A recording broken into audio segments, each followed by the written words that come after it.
ठीक है मोहसिन, तो जो इंटेंशन टू रीसेल जानी होती तो वो चीज हमारे लिए इन्वेंट्री नहीं होती, वो कोई और एसेट जरूर है हमारे लिए। ठीक है, वो हमारे लिए एसेट जरूर है, ठीक है, मगर वो इन्वेंट्री नहीं है। ठीक है, ये जो फर्नीचर वाला एसेट होता है ना, जो हमारे अपने यूज के लिए फर्नीचर होता है, ये उसमें चला जाएगा। ठीक है, यहाँ तक क्लियर है मुझसे? जी क्लियर है यहाँ तक।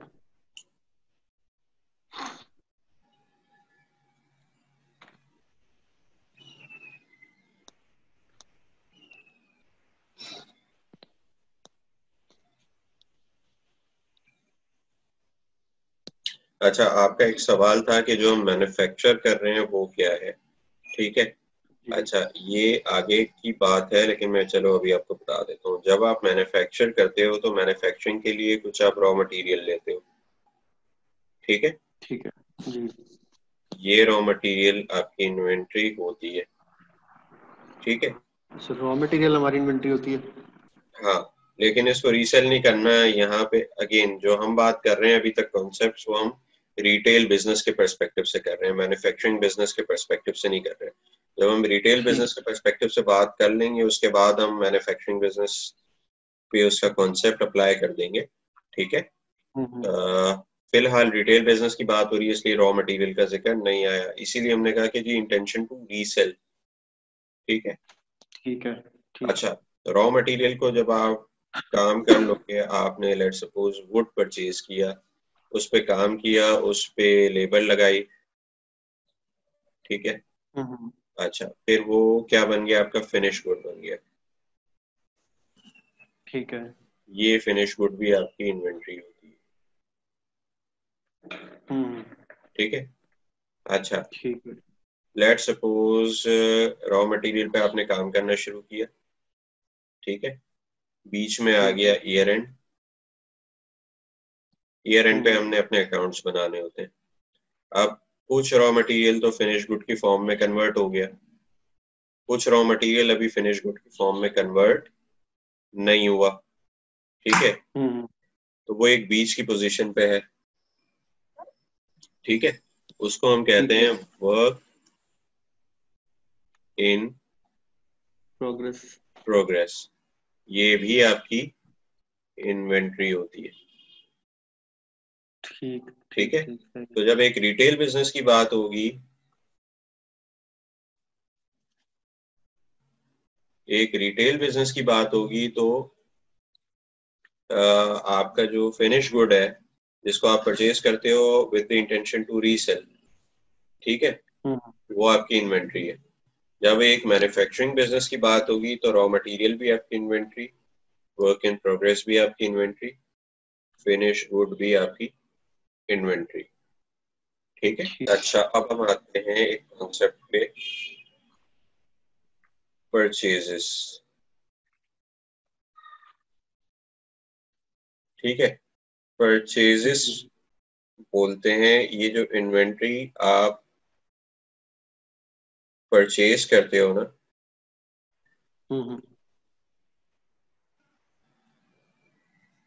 रीसेल करने के लिए, ठीक है, इसको बोलते हैं परचेजेस।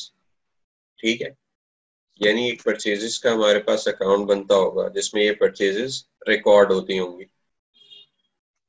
ठीक है,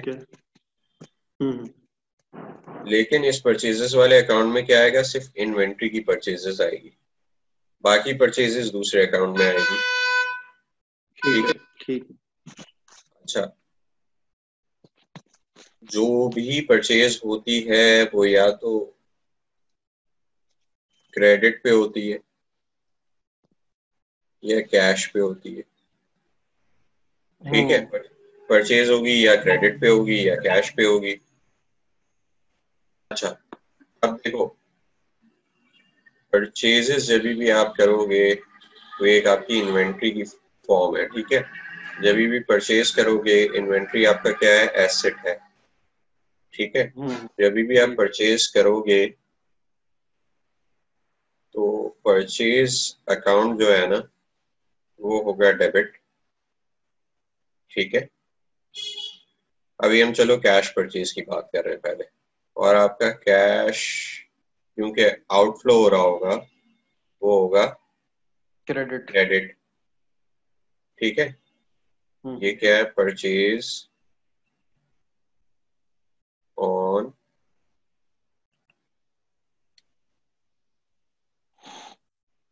कैश। ठीक है,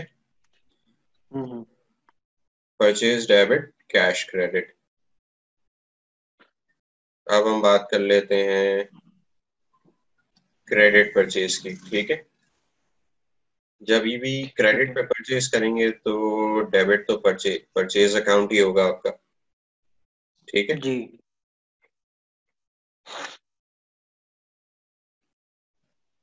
परचेज अकाउंट,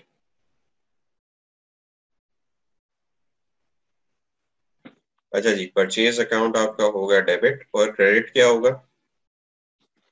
जो हमारा पेबल्स हैं या उसको कह लेंगे क्रेडिटर जो है हमारा। बिल्कुल, हमारा क्रेडिटर या अकाउंट पेबल, ये होगा क्रेडिट। ठीक है, अच्छा, अब ऐसा भी तो हो सकता है कि आपने कुछ परचेजेस किए, ठीक है, बट वो जो स्टॉक था या जो इन्वेंट्री थी वो जैसी आपने ऑर्डर की थी वैसी नहीं है, उसकी स्पेक्स वैसी नहीं है। आपने रेड कलर के टी शर्ट्स ऑर्डर किए थे, आपके पास ब्लू कलर के टी शर्ट्स आ गए। ठीक है, या आपने स्मॉल साइज के टी शर्ट्स ऑर्डर किए थे, आपके पास लार्ज साइज के आ गए। ठीक है, तो इस केस में क्या होगा, आप उस सप्लायर को रिटर्न करोगे। जी। ठीक है, ये रिटर्न कहलाता है रिटर्न आउटवर्ड। ठीक है, या फिर परचेज रिटर्न। ठीक है। इसकी एंट्री क्या होगी? इस वाली एंट्री का रिवर्स होगी। ठीक है, क्रेडिटर डेबिट और रिटर्न आउटवर्ड क्रेडिट। ठीक है। ठीक है, creditor debit, return outward credit. Credit हो गया।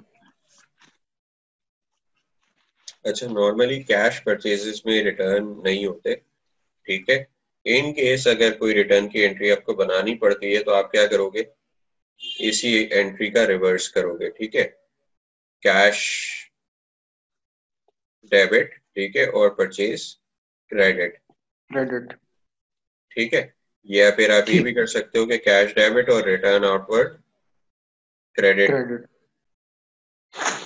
ठीक है। सही है, आप ये वाली एंट्री अभी इस कोर्स में इनकाउंटर नहीं करोगे, इसलिए मैं इसको यहाँ नहीं लिख रहा ताकि कोई कंफ्यूजन ना क्रिएट हो।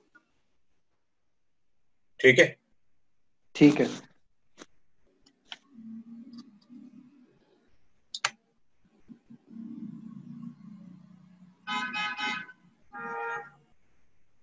अच्छा, अब हम चलते हैं इसकी एग्जाम्पल की तरफ। इस वाली परचेज वाली बात की एग्जाम्पल हम जरा देखते हैं।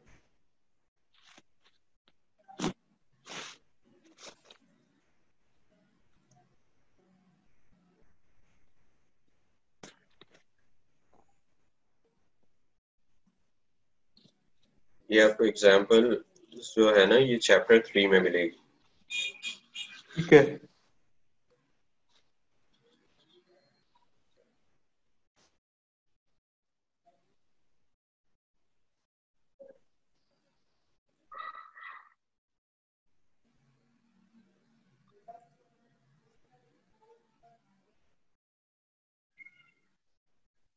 चलें, एक काम करते हैं इसमें, क्योंकि एग्जाम्पल में परचेज और सेल्स दोनों आ रही हैं, हम परचेज की एक दो एग्जांपल्स करके फिर सेल्स डिस्कस करते हैं, फिर एक फुल फ्लेजेड एग्जांपल करते हैं। ठीक है, ठीक है। अच्छा, पहले हम परचेज की बात कर रहे थे।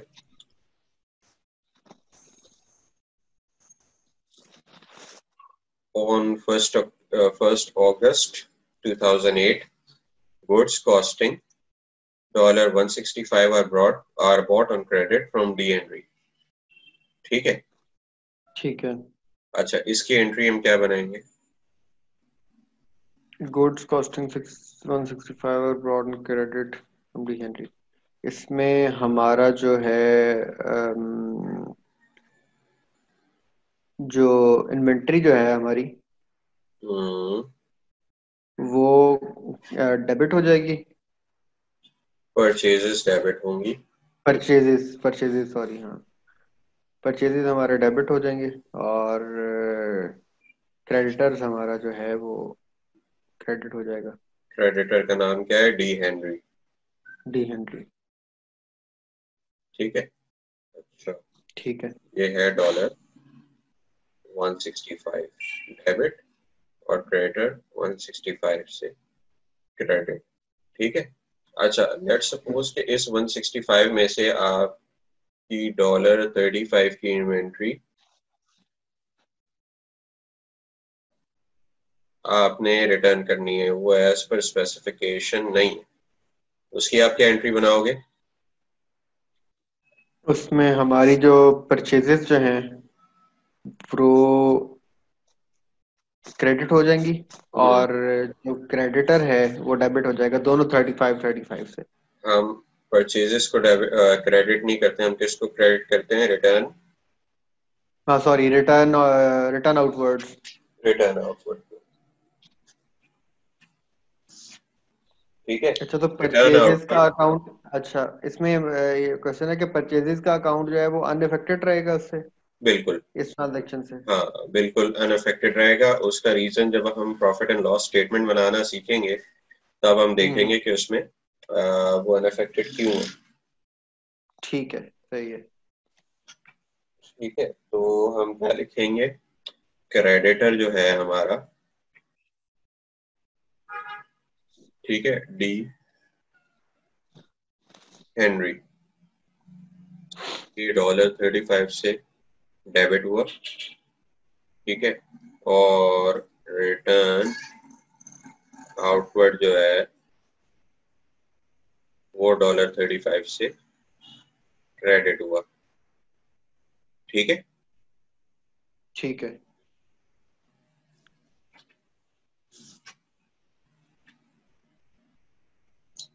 यहाँ तक क्लियर है बात? जी, क्लियर है यहाँ तक। अच्छा, अब देखो, मेरे क्रेडिटर की एक्चुअल अमाउंट क्या है? डी हेनरी को मुझे कितनी अमाउंट पे करनी है? ठीक है। हाँ हाँ। 165 की मैंने उससे परचेज की। हम्म। ठीक है। और 35 का मैंने उसको रिटर्न रिटर्न कर कर दिया। दिया। स्टॉक। ठीक है। तो मेरे पास पेबल कितना रह गया? 130। जी। ठीक है। लेट सपोज ये मैं पेमेंट करता हूँ, तो मैं क्या एंट्री बनाऊंगा? जब पेमेंट आप करेंगे, जी। अच्छा पेमेंट में हमारा जो क्रेडिटर है वो क्रेडिट हो जाएगा, हम्म। और जो हमारा क्रेडिटर जो मेरी कैश लायबिलिटी। है, हाँ तो वो क्रेडिट हो जाएगा ना, जब लायबिलिटी कम होगी तो नहीं, लायबिलिटी कम होगी तो डेबिट होगी। लायबिलिटी डेबिट होगी। कम हो रही है मींस वो डेबिट हो रहा है। ठीक है, लायबिलिटी ठीक है। जब इंक्रीज होती है तो क्रेडिट होती है, जब डिक्रीज होती है तो डेबिट होती है। डेबिट होती है। ठीक है। तो इसमें हमारा जो है जो क्रेडिटर है वो डेबिट होगा बिकॉज लायबिलिटी। डेबिट हो जाएगा, डिक्रीज हो रही है। ठीक है। और डॉलर वन और थर्टी की लायबिलिटी थी, और जी मैं उसको पे करूंगा कैश से या बैंक से, तो मेरा जी, एसेट क्या हो रहा है? कम हो रहा है। कम हो रहा है तो वो क्रेडिट हो जाएगा। लेट सपोज मैं उसको अपने बैंक अकाउंट से पे करता हूँ, तो ये 130 से क्रेडिट। ठीक है। ठीक है। अच्छा, इसी चीज को हम आगे जाके आप मजीद इसको डिस्कस करेंगे, लेकिन अभी आपकी अंडरस्टैंडिंग के लिए एक चीज और बता देता हूँ। ये जितने भी अकाउंट्स होते हैं इनको हम किस तरह मेंटेन कर रहे होते हैं?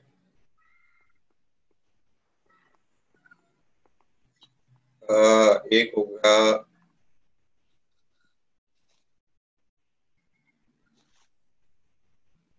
परचेजेस का अकाउंट, ठीक है, ये डेबिट साइड है, ये क्रेडिट साइड है, ठीक है। इसको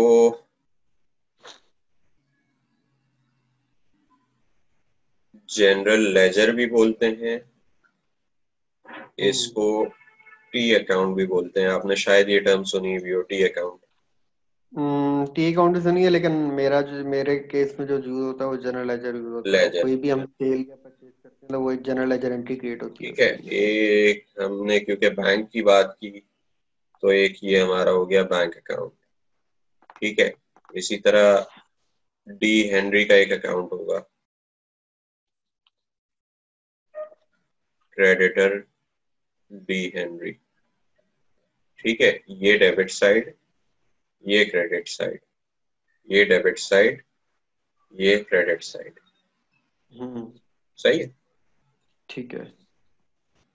तो ये जो जनरल लेजर है इसको आप किस तरह डिफाइन करेंगे कि ये हमारे जो परचेजेस का जो अकाउंट है, क्रेडिटर का अकाउंट है, बैंक का अकाउंट है, ये सारे जनरल लेजर के अंदर आते हैं या ये किस तरह से इसमें मतलब होगा? अभी आते हैं इस पे, ठीक है। ठीक है। तो कॉन्सेप्ट इज दैट कि जो भी एंट्री हो रही है ना उसकी उसके अकाउंट में एक्चुअली पोस्टिंग हो रही है। आपने परचेजेस रिकॉर्ड किए, ठीक है। जब भी आप हम्म। अकाउंटिंग एंट्री कर रहे होते हो ना, जी।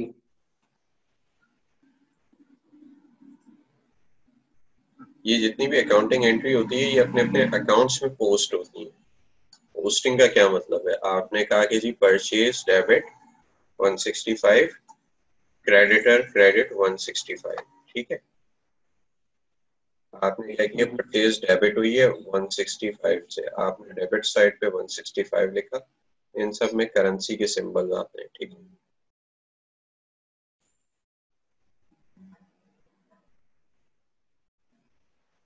ठीक है। और क्रेडिटर क्रेडिट हुआ 165 से, तो इसको आपने यहाँ पे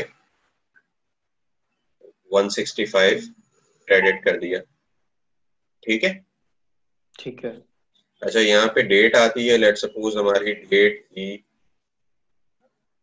1 अगस्त 2008, ठीक है। यहाँ पे डेट आ रही होती है 1 अगस्त 2008, 1 अगस्त 1 अगस्त 2008, ठीक है। हम्म। नरेशन क्या है कि जिस तरह आप जनरल जर्नल में नरेशन लिखते हो ना, पर्टिकुलर्स लिखते हो, यहाँ भी पर्टिकुलर्स लिखते हैं। जब आप परचेजेस को डेबिट कर रहे हो, परचेजेस आपने अमाउंट डेबिट साइड पे लिख दी, क्रेडिटर की अमाउंट आपने क्रेडिट साइड पे लिख दी, ठीक ठीक है। है। जो अपोजिट अकाउंट है ना, जैसे परचेजेस जब आप कर रहे हो तो अपोजिट अकाउंट कौन सा है? क्रेडिटर, जो क्रेडिट हो रहा है उसकी ठीक है। नरेशन आप यहाँ लिखोगे, क्रेडिटर, ठीक है। सही, उसको आपस इसी में तरह लिंक करने के लिए तो इसी तरह क्रेडिटर वाले अकाउंट में आप नरेशन क्या लिखोगे? परचेजेस।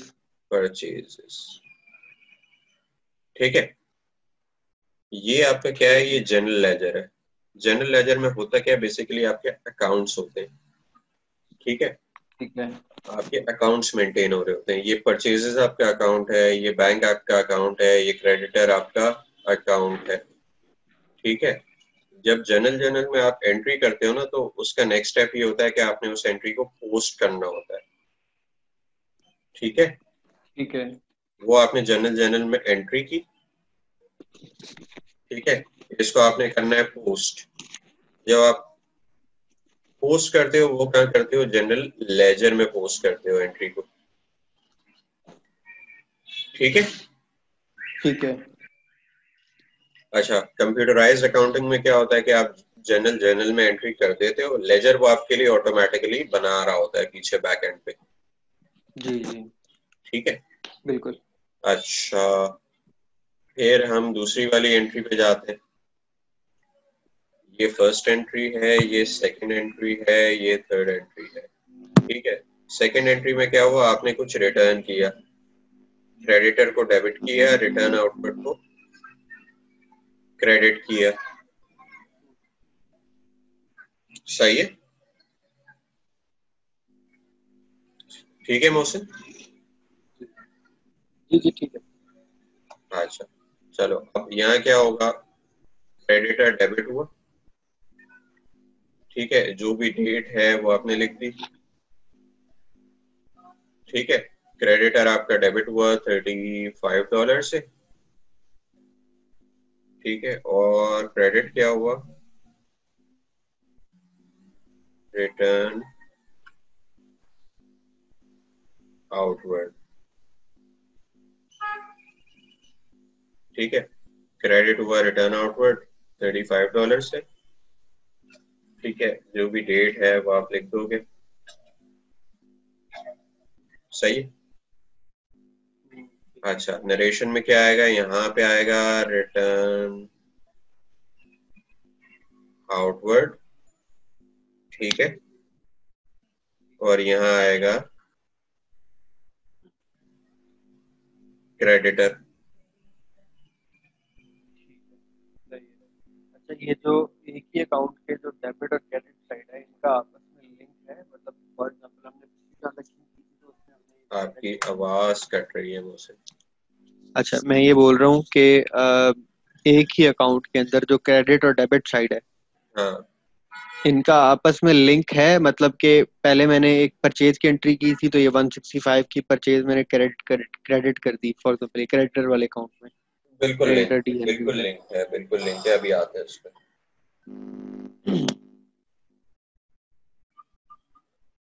अच्छा, अब हो क्या रहा है? ठीक है, अच्छा मोहसिन, जैसे ही सेशन एंड हो तो आप, मीटिंग आईडी वगैरह सब यही है, आप फिर से ज्वाइन कर लीजिएगा। ठीक है, ठीक है। सही। अच्छा, अब तीसरी एंट्री क्या है,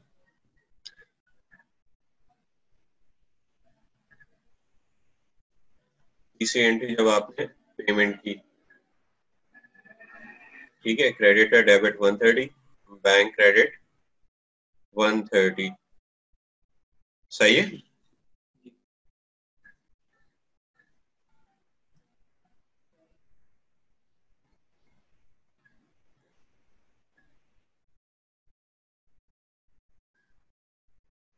ठीक है मोहसिन। जी जी ठीक है। अच्छा, अब इसको मैं कैसे लिखूंगा,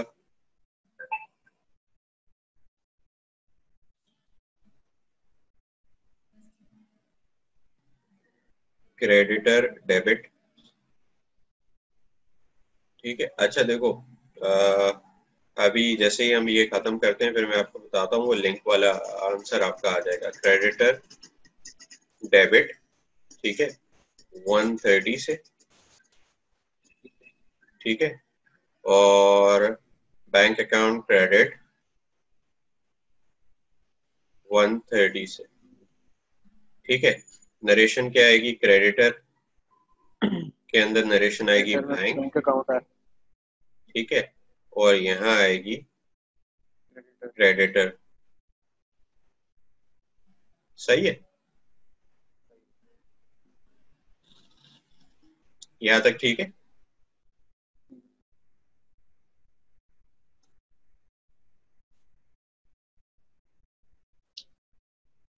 मोहसिन, जी जी मैं सुन रहा हूँ।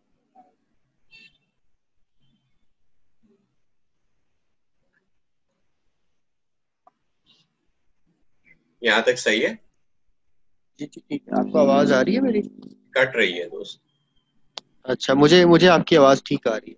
ठीक है, यहाँ तक क्लियर है? ठीक क्लियर है।